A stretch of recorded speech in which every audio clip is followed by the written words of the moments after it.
Deməli bax bu bizim dediyimiz cır zoğalıdan, düzdür? Cır zoğaldan mürəbbə, yəni dağ zoğalı, meşə zoğalından mürəbbə. İndi bunun bir dadına baxım mən.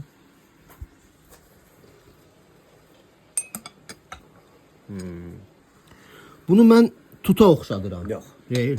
Yok bu zagatka. Zagatka. Eto zagatka. Tapmacadır. Zagatka.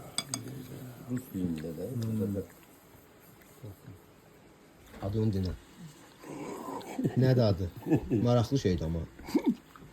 Kosmetika. Nə? Kosmetika güzelliği verir senin yüzüne onunla. Nasıl ottu abi? Keklik otu. Kəklik otunun mürəbbəsi. Keklik otunun mürebbesi. Vay vay vay. İndi tamını hiss elədim. Ne deyəndən sonra bildim nədir deyə. Kək otunun mürəbbəsi. Bizim dildə deyəndə nənəqin mürəbbə. Ya. Nənək deyirik də kəklik otuna. Orada ne? Nənək də, nənəqin mürəbbə.